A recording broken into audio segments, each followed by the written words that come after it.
former governor and the president of the United States of America, once said, "Trees cause pollution."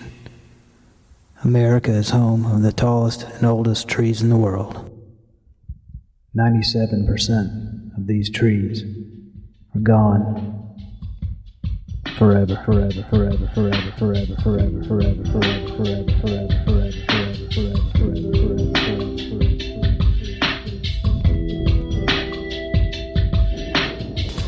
I would say this is the last remaining old-growth grove in the Atlanta area.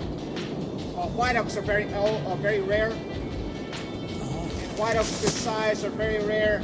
And numbers of trees this size in one place, I don't know of any other place like this.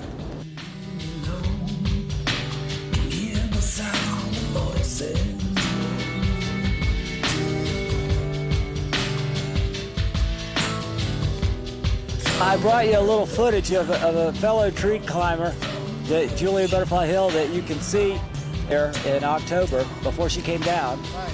And sent this camera up to her and let her take some pictures with it. And I thought I'd show them to you.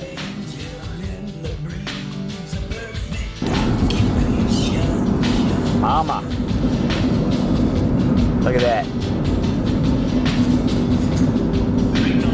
Big and right up there. That's a chunk there, boy. Yep. Side is what I call the stage prop. The stage prop exists so tourists, people traveling up and down our mainstream highways see this batch of trees, thinks everything's just fine. But this is the reality of what it looks like beyond.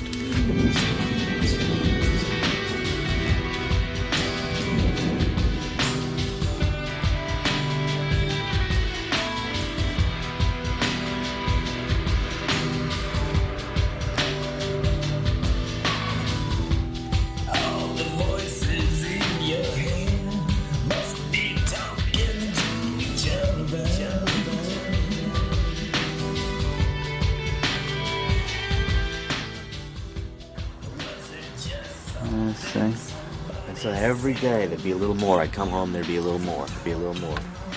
And they're chipping away. I mean, they were, how were they being sneaky about it? No, you could see the bulldozer up there, the little yellow bulldozer, and it was connected to some line, some cable. And they were down there on the hill chopping the trees down, and then they connected to the cable and drag it up. And there was a big truck, logging truck up there.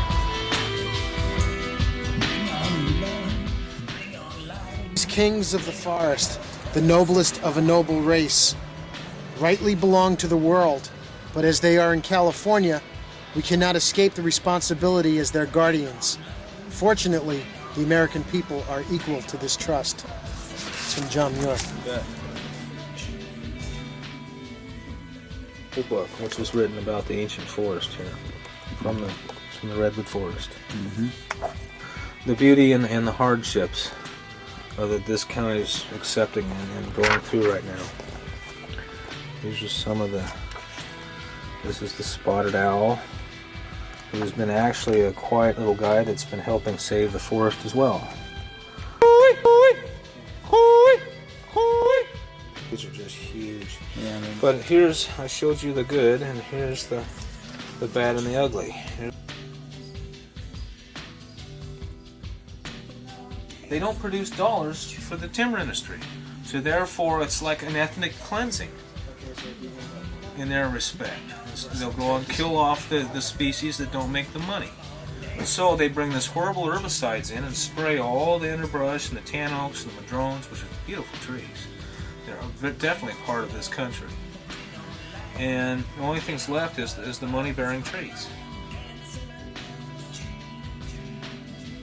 This spray kills everything in sight. Rabbits, squirrels, birds, fox, the babies that come from the deer are mutated. Once this flows into everybody's watershed and we pump it back up into the wells and start drinking ourselves, cancer rate goes up. It mimics estrogen. There's several different types of chemicals they use, not just particular one. They use several. And once they become combined, they're extremely poisonous. So we are actually getting mutated children from these sprays. And right now, as of now, it's legal. to spray that. The world needs to know that this is going on.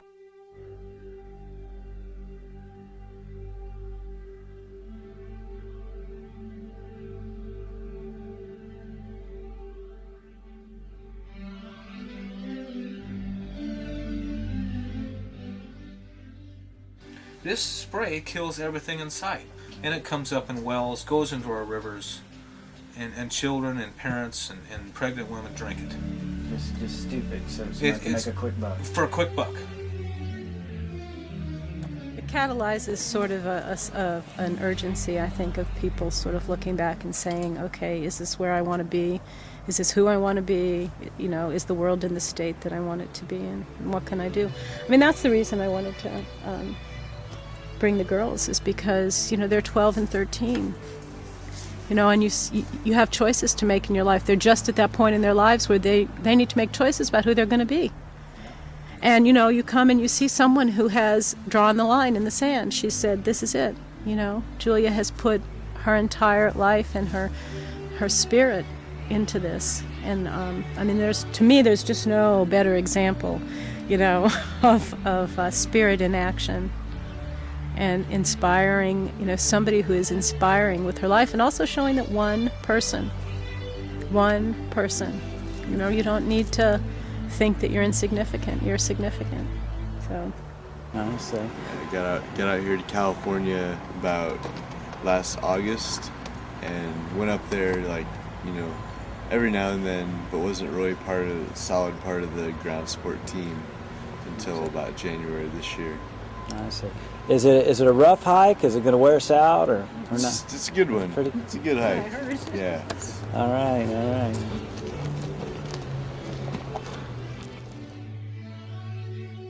How did she pick that particular tree? Do you know?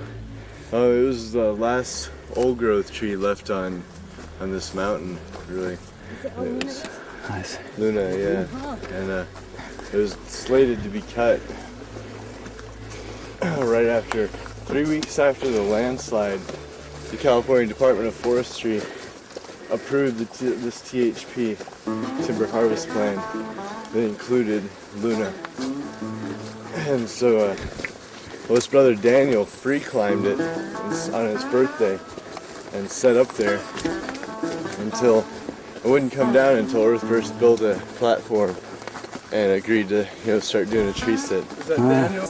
This event since January of '97 from the slide. Yeah, they've been building up since then. There was a huge base camp going on down here in Stafford, like 10,000 people. The biggest base camp. To save the tree? Yeah. Oh, okay. It was for all of, like, for the Headwaters deal and for, you know, just the redwoods. It was like huge that year. People were coming from far and wide. All right. Maxam Pacific Lumber destroyed 7 homes with a mudslide and a clear cut on this mountainside. Wow. The mudslide. Is this where the slide started? Yeah. Right up there along the top of that ridge, because see, they built a road right along the top of there, and that's part of what caused it to fail. And in addition to the clear cut that they did on this hillside. People weren't killed or anything. No, not in this one.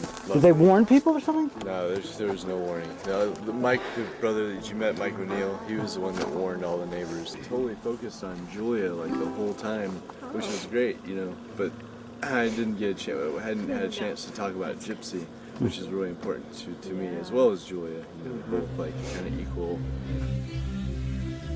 On Shenka's first day as an activist trying to save the redwood trees, his friend, age 24, David Gypsy Chain, was murdered by an illegal Pacific lumber logging operation.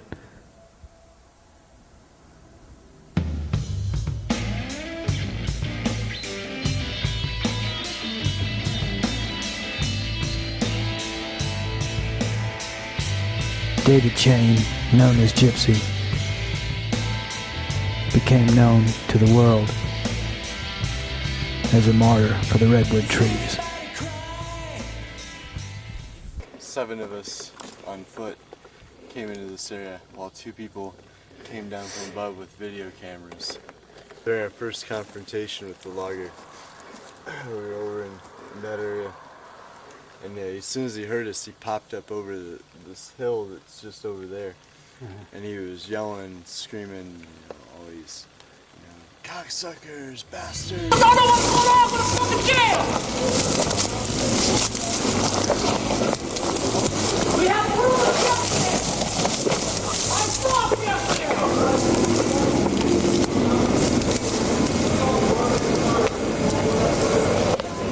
Just lay down. Get the fuck out of here! You got me $100 fuck! We already have! Get out of here!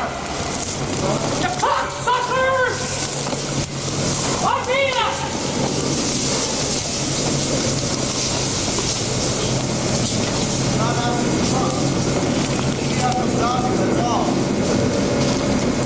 If the motherfucker shows up, tells me to stop, I'll stop! Let's give one chance to show up, though. Why the fuck were they here early this morning? They were here early this morning? I said, why weren't they here early this morning? Because they're in the company's pocket, you know that as well as I do. They're in the company's pocket? That's why they're fucking with us every day, yeah! They're not fucking with you other day, otherwise they would have been out here this morning, though. That's the thing. Get out of here! Otherwise, I'll bet you I gotta see from this way.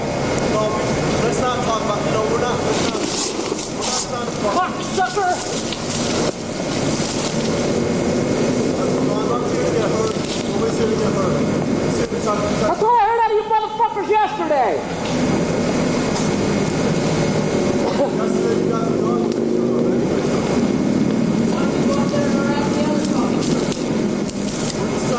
Go to the fucking plant and set the fucking trees that ain't been approved! We don't cut anything that ain't approved, otherwise we go to fucking jail for it! Where you cocksuckers belong from, you're not here fucking with us! Oh, fuck, I wish I had my fucking pistol! We don't cut anything that ain't approved, otherwise we go to fucking jail for it! Where you cocksuckers belong from, you're not here fucking with us! Oh, fuck, I wish I had my fucking pistol! Fuck, I wish I had my fucking pistol! I guess I'm just gonna start packing this motherfucker in here. That's what always be nice this fucking long!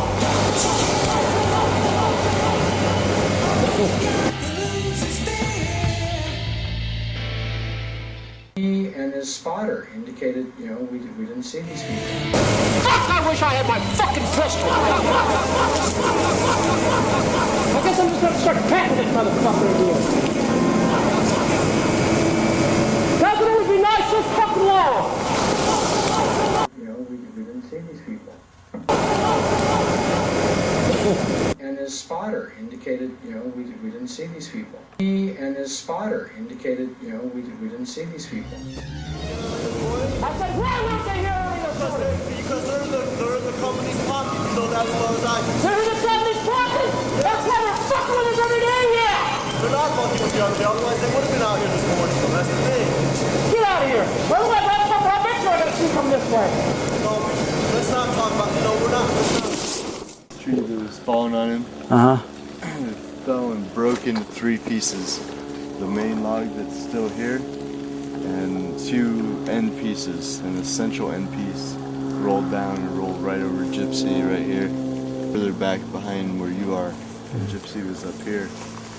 And from what Sister Carrie said, that was also right here, was the last person to look into Gypsy's eyes, said that he was just kind of stunned, kind of frozen, just by the awe of such a big tree coming down.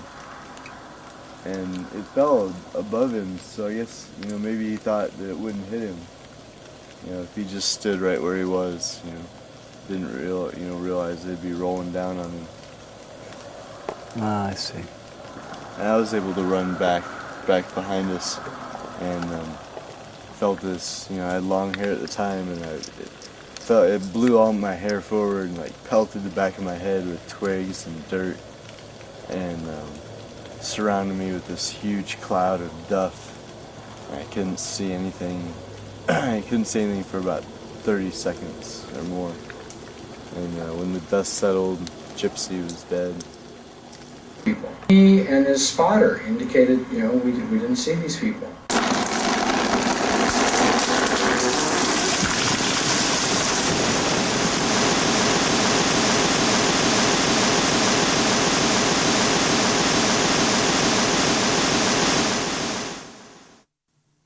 Y'all, was he under? Did y'all get him out? I mean, It was too late. He was tangled up in branches of this tree. And, you know, his head was broken open, you know, and his brains were like laying on the forest floor. So nobody could really, you know, get close enough to him to even try and move him. You know, just the sheer horror of the reality of what had happened, you know. It's too much for any of us to try and touch him or move him. I see. Came up and did their investigation. They just completely covered everything up. Did things look different after they did it? I mean, did they report different things than the facts you know and stuff? Oh yeah, like first, right off the bat, they lied. You know, they said that there was a domino effect, suggesting that the logger had cut a tree, and that when that tree fell, it hit another tree, and that tree fell and hit Gypsy. Just trying to put like more degrees of separation in between the two events. And it was just an out and out lie. And the sheriff was even quoted backing that up in the newspaper too. Yeah.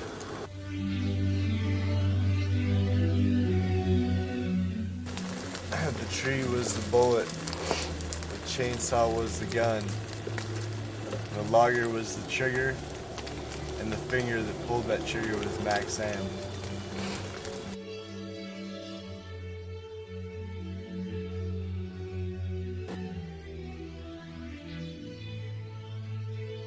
Crystals from Mount Ida, Arkansas, Right.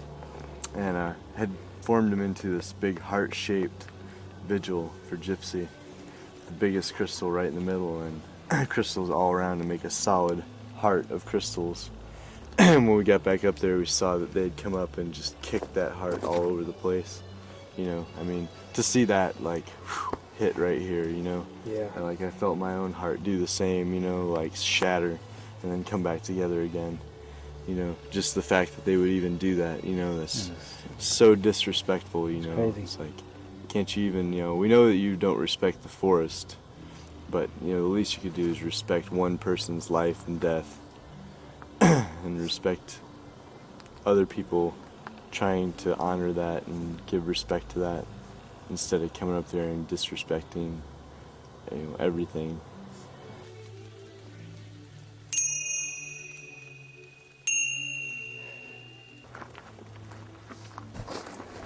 You know, you can see that eye. You can almost see Luna.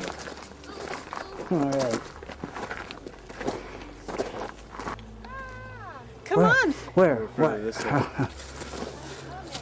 Oh, wow. Come on. Oh, boy. Where?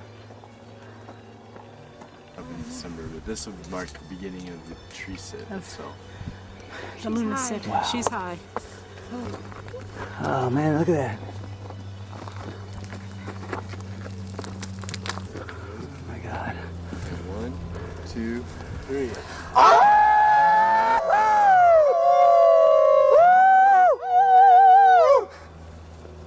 Anybody?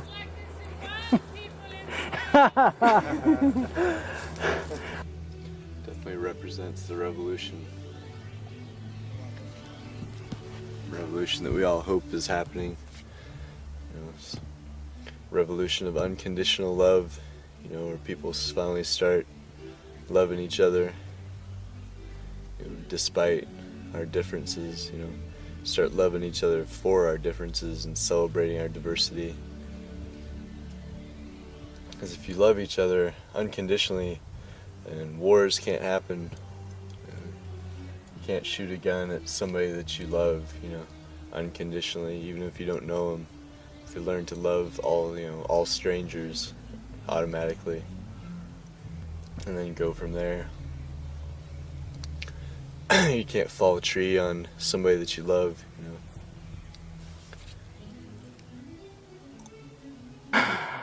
How's it going up there?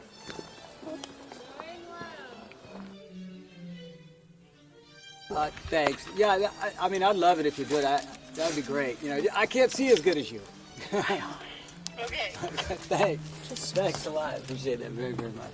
Yeah, anything you want to shoot, any good stuff that you think I need to see. Okay, take some shots of the clear cuts and Scotia and things.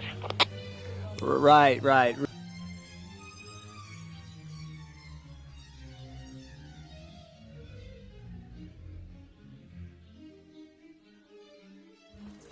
Does the rainy season come or something here? Does it get to be real rough when rain comes, or is that not that bad, or what?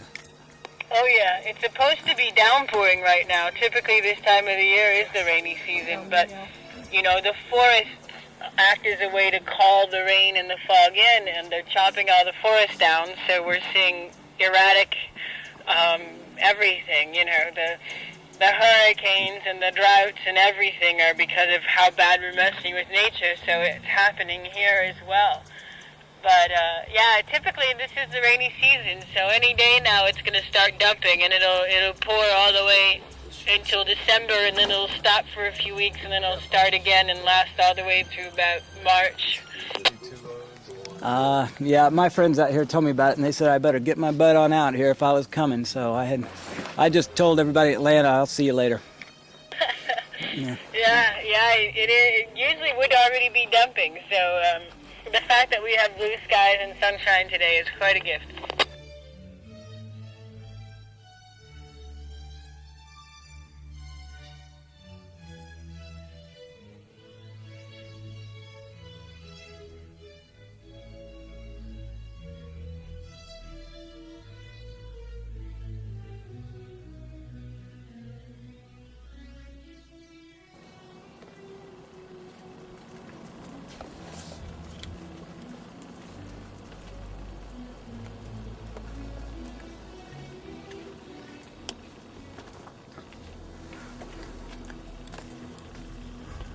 Just in case it works, hello.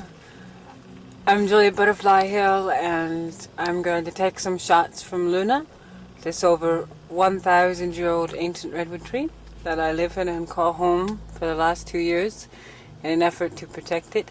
This is my home that you see in the background, and I'm going to go out and take shots of what I see from my platform.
Woman, and she said Y2K stands for say yes to kindness, and if you make it into the year 2000 without saying yes to kindness, then you've missed the point.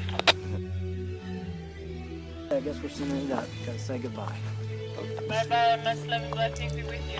Yes, we love you, Julia, so much, and I won't forget this either, this day. Nor I, because each day is a gift. That's why they call it the present. Yeah. It's a fantastic gift, and thank you, Shoka, for sharing this gift with all of us today and for helping guide and being so awesome. Thank you. Oh, my pleasure, and thank you, Julia, for being so wonderful yourself. Love you, sis.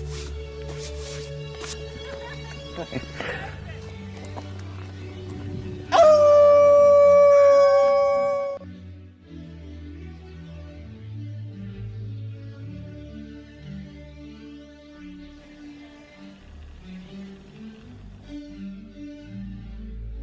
Oh yeah, tree in who's Oregon? There's like 11, I think, tree sits in Oregon. Is that right? Yeah. All right. Yeah. Fall Creek and Eagle Creek. Yeah, they're doing it up there. At the time of this visit to the giant redwood tree, Luna, Julia Butterfly Hill had been living in her for over 2 years. Not just to write this book or set a world record, but because that's how long it took to negotiate a deal with Maxam Pacific Lumber Company to save this last remaining 1,000-year-old redwood tree on that mountain. They did make this deal for $50,000. However, within a year, a logger cut 4 feet into the tree. However, Luna still lives.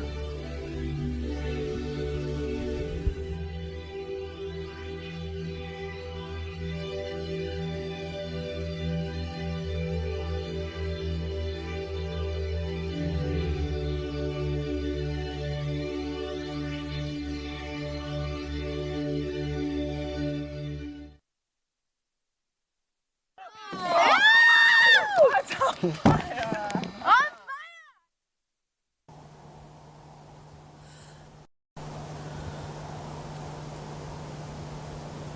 can't wait for the day when I climb up this high and I don't see clear cuts anymore. Where it's all healed and grown back and the love of people come and plant seeds and love again and forests grow back.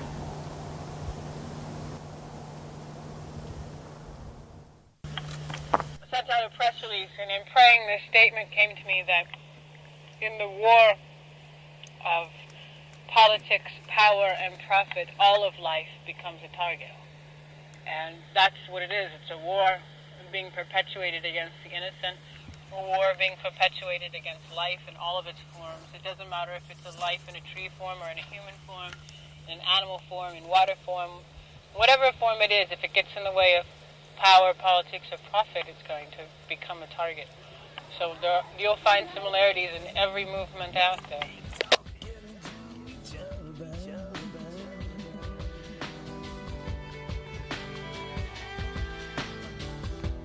Was it just something somebody said to keep you from talking?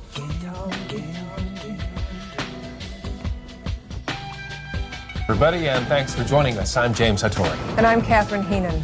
Just minutes ago, actor Woody Harrelson walked out of jail in San Francisco, arrested today after pulling a very big, very high-profile publicity stunt because the setting was the Golden Gate Bridge. This latest action adventure has nothing to do with Hollywood. Harrelson was doing it, he says, for the redwoods. The environmentalists were protesting against logging in an ancient redwood grove. They were arrested and taken to the Hall of Justice.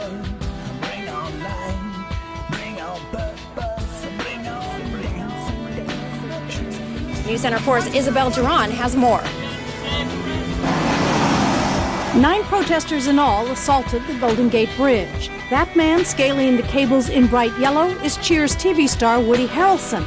Our Saturday Daybreak newscast broadcast the scene first this morning with the help of our 24-hour news camera network. But there are a couple people who are climbing part of the Golden Gate Bridge and putting signs there. The environmental activists, led by Harrelson, scrambled up the span, one carrying a 100-pound banner. Quarter of the way up, they unfurled the 75 by 35-foot sign, which read, "Hurwitz, aren't ancient redwoods more precious than gold?" Go to these kind of extremes to go out on up on these cables and try to bring attention to things. Harrelson told me by cell phone from his perch on the span the deal negotiated by Headwaters owner Charles Hurwitz with Senator Dianne Feinstein was meaningless. Earlier this year, demonstrators brought Hurwitz logging operations near Eureka to a stop. They fear for 60,000 acres of unprotected ancient redwoods. You're putting yourself in danger, but do you think it'll make any changes? Well, I mean, all I can hope is that it brings some attention to it. Attention to the fact that this deal doesn't really work. He feared for the redwoods more than for himself.